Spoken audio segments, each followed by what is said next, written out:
Hey friends, welcome to Monday Movie Madness. I'm Parrihoff, and y'all, these movies have lied to us. So grab some popcorn and let's get into it. Hey friends, and welcome back to Monday Movie Madness with Parrihoff, the series where we break down the movies we love and the relationship lessons hiding underneath them. And today we're shifting a little bit from romantic comedies.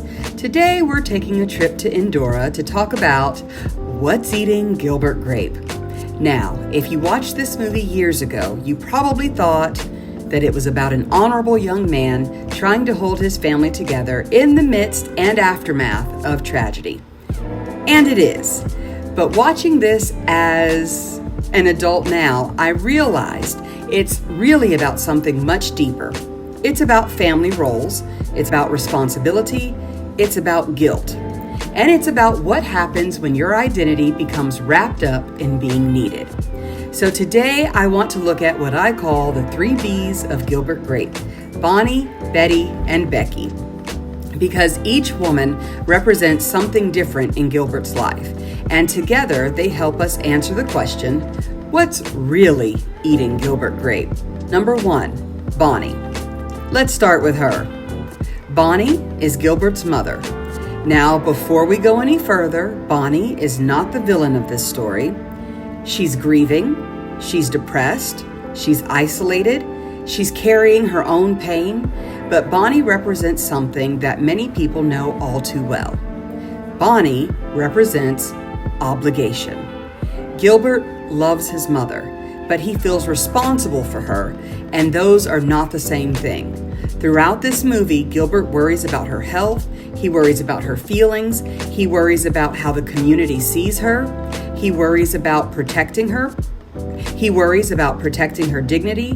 He's carrying the emotional responsibilities that should never have belonged to him. However, he also resents her. And because he's so focused on everyone else's needs, he rarely stops to consider his own. How many of us have been there? You become the responsible one, the dependable one, the fixer, the helper.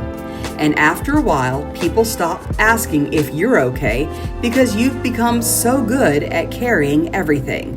Gilbert's family doesn't intentionally trap him, but they do depend on him. And eventually, responsibility becomes the role he lives in, not just something he does. Number 2, Betty. Let's talk about Betty. And I think Betty is one of the most misunderstood characters in this movie. At first glance, Betty looks like an escape. She's exciting, she's different from the chaos at home, she's a break from his responsibility. And in many ways, she is. Betty represents escape. But here's what I noticed watching this all these years later. Betty is trapped too. She's stuck in a marriage that clearly isn't fulfilling her. She's lonely, she's disconnected, she's looking for something outside of her own life, just like Gilbert is. And that's why this relationship works for them. They're both trying to escape. Gilbert escapes from his responsibilities, Betty escapes from her reality. Neither of them is actually dealing with what's hurting. They're just temporarily distracting each other from it. And here's the interesting part. Betty needs Gilbert too.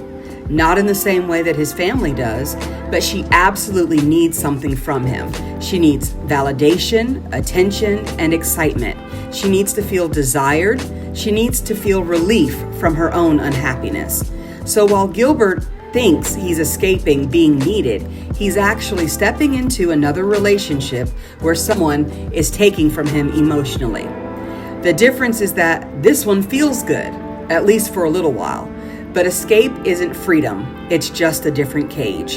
And eventually, Gilbert realizes that this relationship isn't helping either of them grow, it's only helping them avoid. Number 3, Becky. So we meet Becky, and Becky changes everything because Becky is the first person in the movie who doesn't seem to need anything from Gilbert. She doesn't need him to rescue her. She doesn't need him to manage her emotions. She doesn't need him to fix her life. Becky represents possibility. She sees Gilbert, actually Gilbert, not as a caregiver, a provider, or a problem solver, just Gilbert. And that matters because when you have spent your entire life being useful, it's easy to forget that you're valuable outside of what you do for other people. Becky reminds Gilbert that there's a bigger world out there than Endora, a bigger life beyond obligation, a version of himself that isn't defined by everyone else's expectations. And maybe that's why she's so important. Not because she saves him, but because she shows him another way to live. So, what's the real problem? When you look at these three women together, something becomes clear. Bonnie needs him, Betty needs him, and for most of the movie, Gilbert's identity is built around being needed. Then Becky arrives, and for the first time, he experiences a relationship that isn't based on obligation, guilt, responsibility, or escape. It's based on connection. And that's when Gilbert is finally forced to confront what's really eating him. Not his mother, not his brother, not his town, not even his circumstances. It's the belief that his worth comes from carrying everybody else. And I think that's the lie this movie quietly exposes.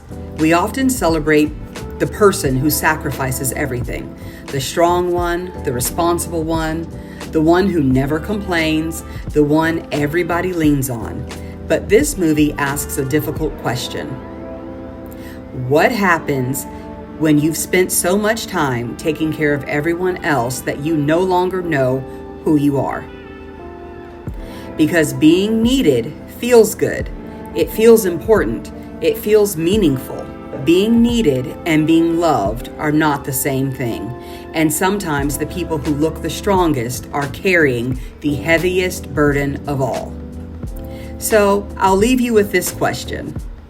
If nobody needed you tomorrow, who would you be? And when does responsibility stop being love and start becoming self-abandonment? And y'all, this movie lied to us. Being needed is not the same as being loved, and you do not have to set yourself on fire to keep everybody else warm. I'm Parrihoff with Monday Movie Madness, and I'll see you next week at the movies. Ta for now.